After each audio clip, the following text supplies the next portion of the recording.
जय माता दी। और तुलसी जी का विवाह कैसे करें, ये पंचांग के अनुसार आप लोगों को बता रही हूँ कि तुलसी जी का विवाह कैसे करें। और एकादशी का प्रारंभ हो रहा है 11:03 पर। एकादशी का प्रारंभ 11:03 पे हो रहा है और 22 नवंबर को और 23 नवंबर को 9:03 पर समाप्त है एकादशी। 23 नवंबर को 9:03 पर समाप्त है।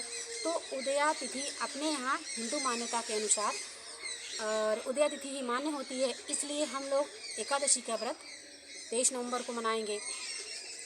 23 नवंबर को ही सायंकाल प्रदोष के समय तुलसी जी के विवाह का शुभ मुहूर्त है, जिसमें से आप जानिए 6:50 से शुभ मुहूर्त शुरू हो रहा है।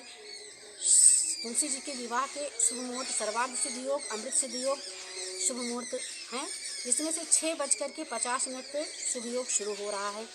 तो प्रदोष काल में 6:50 से लेकर के 8:09 तक पूजा का शुभ मुहूर्त है।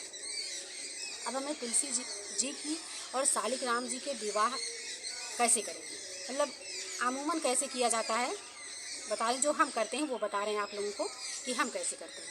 तो सर्वप्रथम आप तुलसी जी मैया तो सबके घर में गमले में रहती ही हैं और शालिक राम जी सबके घर में रहते हैं। और ना हो शालिक राम जी, यदि ना हो तो विष्णु भगवान की प्रतिमा तो सबके यहाँ होती है, बाल गोपाल जी, लड्डू गोपाल जी तो होते ही हैं। तो पहले माँ तुलसी मैया को एक चौकी पे रखें, गमले को उठा के एक साफ चौकी पे, साफ़ सुथरी स्थान पे, साफ चौकी पे रख दें। और वो तुलसी मैया तो साफ स्थान पे ही रहती हैं। और जहाँ आप पूजा करते हैं वहाँ से अपने शालिक राम जी को ले आइए और शालिक राम जी को भी ला करके, शालिक राम जी तो हमेशा सिंहासन पे ही रहते हैं, या आपके घर में जैसी व्यवस्था हो, शालिक राम जी को अपने गोदी में उठा के ले आइए और एक साफ चौकी, अलग से चौकी शालिक राम जी के लिए रखिए। तुलसी माँ के बगल शालिक राम जी को स्थापित कीजिए और स्थापित करने के बाद भगवान को आसन दीजिए, पुष्प रखिए उनके नीचे, आसन में पुष्प दे दीजिए। पुष्प रखने के बाद आप गंगा जल से स्नान कराइए या फूल से उनके ऊपर गंगा जल का ऐसे छिड़काव कीजिए, स्नान कराइए। तुलसी मैया सहित शालिक राम जी का स्नान कराइए।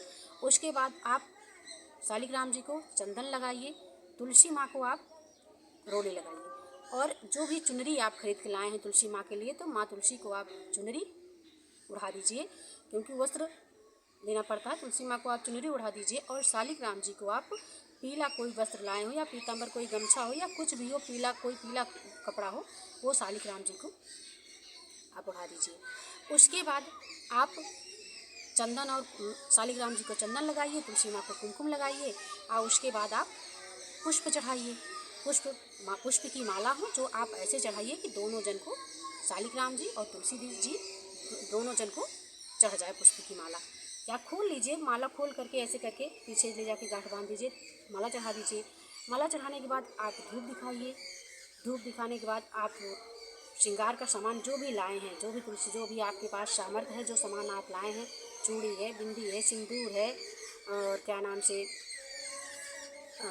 जो भी आप लाए हो, चूड़ी, बिंदी, सिंदूर, लिपस्टिक, नेल पॉलिश, मेहंदी, जो भी जितना भी आपके सामर्थ्य, जो सामान आप सुहाग का खरीद के लाए हैं, तुलसी माँ को एक एक करके उनके पास चढ़ाते जाइए। ओम वृंदाय नमः, ओम वृंदाय नमः, ओम वृंदाय नमः करके सामान चढ़ा दीजिए। सामान चढ़ाने के बाद आप माँ को और भगवान शालिक राम जी को हल्दी लगाइए, हल्दी लगा दीजिए। हल्दी लगाने के बाद आप भगवान शालिक राम जी को गोद में उठा लीजिए। गोद में उठा लेने के बाद उनकी 7 परिक्रमा कीजिए। यदि कोई पुरुष साथ में हो तो वो शालिक राम जी को गोद में उठा लें, पुरुष नहीं है तो आप उठा लीजिए गोद में। 7 परिक्रमा करिए। 7 परिक्रमा करने के बाद तुलसी माँ के पास आकर के शालिक राम जी को रख दीजिए। आप जो भोग बनाए हो, हलवा पूरी बनाए हो या कोई प्रसाद बाहर से मंगाए हो और जो आपके पास फल हो, भगवान को भोग लगाइए। भोग लगाने के बाद आरती करिए। आरती करके तुलसी राम जी की, शालिक राम जी की आरती करके आप प्रसाद बांटिए और भगवान से विनय कीजिए कि हे प्रभु, हम अपने सामर्थ्य के अनुसार, हे माँ, हम अपने सामर्थ्य के अनुसार आपको ये आपका विवाह संपन्न करा रहे हैं। इसमें जो पुण्य फल प्राप्त हो आप हमें प्रदान कीजिए, हम पर कृपा कीजिए। और तुलसी जी का विवाह अत्यंत फलदायी होता है, क्योंकि एक कन्या, जिस तरीके आप कन्यादान करते हैं, पूर्ण रूप फल कन्यादान का तुलसी माँ का विवाह कराने से मिलता है। इसलिए हम सभी को जो भी हमारे पास सामर्थ्य हो माँ तुलसी का विवाह अवश्य कराना चाहिए। जय तुलसा माँ की, जय श्री शालिग्राम जी की सदा ही जय जयकार हो। प्रभु हम सब पर कृपा बनाए रखें। जय श्री तुलसी मैया।